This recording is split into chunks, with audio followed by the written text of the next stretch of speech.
సీత అనుకున్న సాధించావే. మమ్మల్ని పెళ్లికి పిలవలేదని మాత్రం కోపంగా ఉంది. సారీ ఫ్రెండ్స్, ఆయన రోజుకు 2-3 దేశాలు తిరిగే మనిషి. హఠాత్తుగా కొద్దిగా టైం దొరికితే వెంటనే పెళ్లి జరిగిపోవాలన్నారు.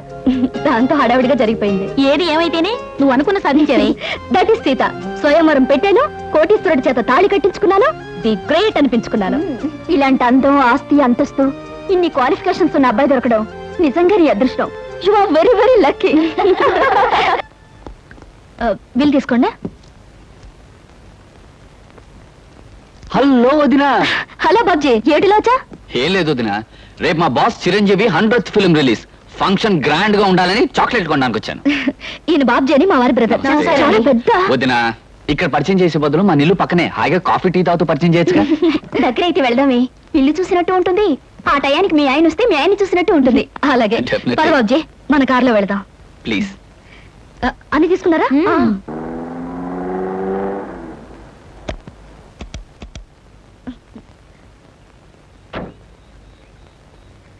వదినా, ఇది కాదు, అది మా నిల్లు. రావద్దునా, రావద్దునా, ప్లీజ్ కా కూర్చోండి. ఇది నిజంగా మీ ఇల్లేనా? అవును వదినా, మా ఇల్లే మమతల కోయిల, మా ఇల్లే మమతల పందిరి. రాగానే అలా కూని చేస్తావరా, దర్చుకుంటా. నాన్నగారు. మీ నాన్నగారా? కథల కుతూహలంలో కాపీ గడిపేశావరా? అమ్మా నువ్వా? ఎంతసేపు అయింది వచ్చి?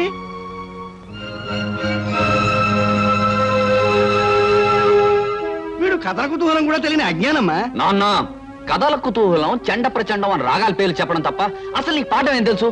బాత్రూమ్ లో మోగడం తప్ప. అదేంటి, మీ నాన్నగారు విదేశాల్లో ప్రోగ్రాంలు ఇచ్చే సింగర్ కదా? సింగర్నే మరి. ఎక్కడ విదేశాల్లోనా? వీధి చివరి ప్రోగ్రామ్ ఇస్తే సందాలు వేసుకుని గొంతుకులోంచి స్వరపేటికి తీసేస్తామని వీధిలో వాళ్ళందరూ వార్నింగ్ ఇచ్చేళ్లారు. వీడేనమ్మా ఈ ఇంట్లో నాకు మొదటి శత్రువు. వదినా వదినా, నీకు తెలియదేమో, మొన్న కిటికీ దగ్గర నుంచి పాడుతుంటే పిల్లలు రాళ్ళించుకొట్టేరి. నోర్మై దరిద్రపోయేదావా, అర్థమైన హీరోల పోస్టర్లు అంటించి వాటి మీద ప్రాణముద్దలు కొట్టుకుంటూ బతికే నీ బతుకు నా బతుకు మంచిదేరా. మా మీద కొట్టానంటే కేదార్గౌడ్ రాగంలో కెవ్వుమని ఎడుస్తావు. 5వ క్లాస్ వేదావా. అదేంటి, మీ చిన్నబ్బాయి ఐఏఎస్ పాస్ అయ్యి? ఐఏఎస్ వీడి బోందా. 5వ ఫారం 6 సార్లు తప్పాడు. 6వ ఫారంలో జాయిన్ చేస్తే స్కూల్లోంచి పారిపోయాడు. తొమ్మలగుండి వేద్దాం. ఊటి మీద కొట్టానంటే మధ్యమావతి రాగంలో ఏడుస్తాం. ఏమండి మీ గొడవ? అంటే ఎప్పుడు ఏడిపించు తింటారు. అరే కోళ్ళు వచ్చేసింది. అదేమిటమ్మా చెప్పా చేయకుండా వచ్చావు? అమ్మా వదిన నేనే తీసుకొచ్చానమ్మా. అదేమిటండి మీరు ఇంటి పనులు చేస్తున్నారు? మీరు సొసైటీ లేడీ అని. ఈవిడ లేడీ కాదు, దుప్పి కాదమ్మా, నా పెళ్ళం. అది కాదండి, ఈవిడ పబ్లిక్ సర్వీస్ చేస్తారని. పబ్లిక్ సర్వీస్ లేదు, నా బొందా లేదు. ప్రైవేట్ గా అంట్లు తవ్వుకుంటూ ఉంటుంది, మా అందరికి వంట చేసి పెడుతుంది, అప్పుడప్పుడు ఇలా పొడుస్తుంది. పులిహార సేమ్యా ఉప్ప చాలా అద్భుతంగా చేస్తుంది. నువ్వు దగ్గర కూర్చొని చేయించుకు మరి.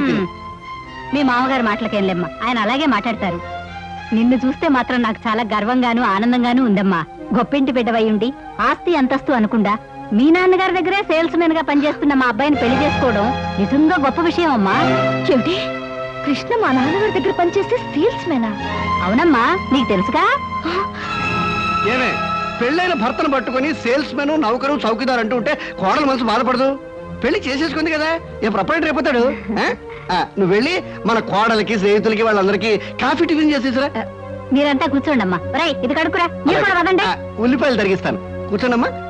పెద్ద కోటీశ్వరుడు చెప్పింది ఏమైంది? స్వయంవరం ప్రకటించి మరీ సెలెక్ట్ చేసుకుంది. విదేశాలు, విమాన ప్రయాణాలు అంది. ఇంతటి సంబంధానికి పేపర్ ప్రకటన ఒకటి.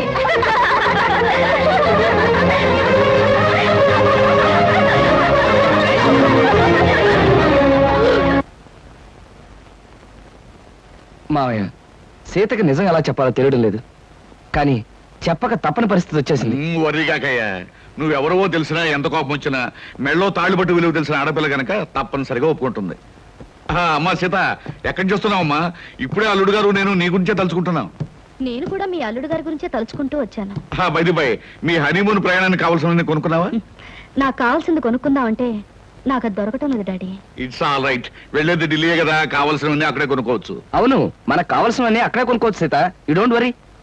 మాకు ఢిల్లీ టికెట్స్ ఎంత కొన్నారు డాడీ? 1500 చిల్లరైందమ్మా. అంటే మన ఆఫీస్ లో ఒక సేల్స్ మెన్ జీతం అంతే కదండి? అంతే అయి ఉంటుంది. I don't know what uncle. మీ సేల్స్ మెన్ కి ఎంత ఇస్తారో ఆయన అడగడం దేనికి? పుచ్చుకునేది మీరేగా. Sita, what are you talking? Shut up.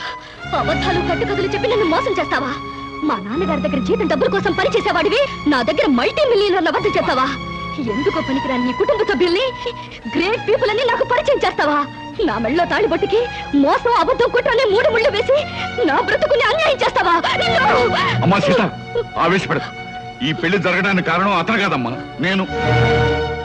Daddy. అవునమ్మా, అతని అబద్ధాలను బలపరిచి నేను నమ్మేటి చేసి ఈ పెళ్లి జరిపించింది నేనమ్మా. డాడీ, ఈ పని నువ్వు చేసావా?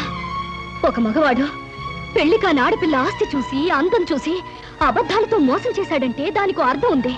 కానీ ఒక కన్న తండ్రి సొంత కూతుర్ని పరాయి మగాడితో నాటకవాడి పెళ్లి జరిపించాడంటే బహుశా లోకం ఇదే మొదటిసారనుకుంటాను.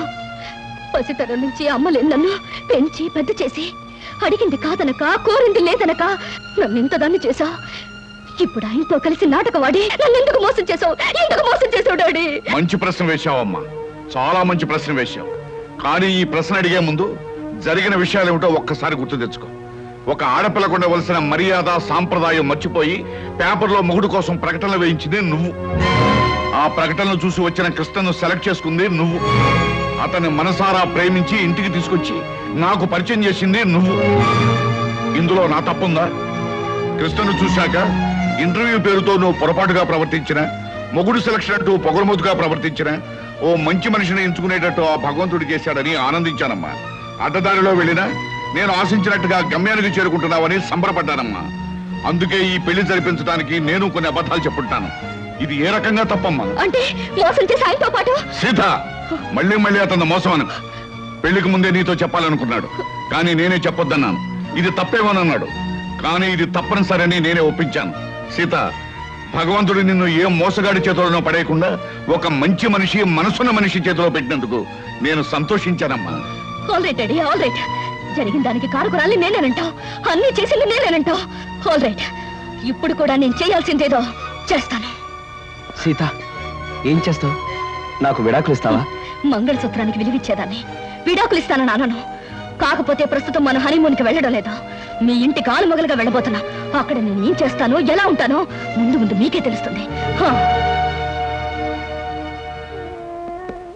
కృష్ణ, ఈ మొండిది తిక్కది మీ ఇంటికి కాపురానికి వచ్చి నిన్ను ఎన్ని కష్టాలు పెడుతుందో, మీ సంసారంలో ఎన్ని కలతలు రేపుతుందో అనే భయంగా ఉందయ్యా. మావయ్య, మీరేం భయపడకండి. జీవితంలో ఎలాంటి ఛాలెంజ్నైనా ఎదుర్కొని విజయం పొందటం నాకు అలవాటే. మీ అమ్మాయి విషయంలో కూడా నేను గెలుస్తాననే నమ్మకం నాకుంది. కాకపోతే ఆనాడు రాముడు సీతను అగ్నిప్రవేశం చేయించాడు. ఈనాడు మీ సీత ఈ రాముడిని అగ్నిప్రవేశం చేయించబోతుంది. ఆ అగ్నికి ఏమాత్రం చెక్కు చెదరకుండా పవిత్రమైన మనిషిగా బయటకొస్తాననే నమ్మకం నాకుంది మావయ్య. డాడీ, నేను అత్తవారింటికి వెళ్తున్నాను. అమ్మ సీత, నిన్ను ఆడంబరంగానూ ఆర్భాటంగానూ పంపించాలని జరిగిన అబద్ధం పెళ్లికి ఇలా వెళ్ళటమే సరైన పద్ధతి. పదండి. సీత, నీ ఆస్తి అంతస్తు చూసి నిన్ను పెళ్లి చేసుకోలేదు. నువ్వెక్కడి నుంచి ఏమీ తీసుకురావడానికి వీల్లేదు. కట్టుకున్న చీరతోనూ, నేను కట్టిన తాళితోనూ, కట్టుకున్న మొగుడుతోనూ నువ్వు నీ పుట్టింటి నుంచి బయలుదేరి రావాలి. That's all. కమాన్.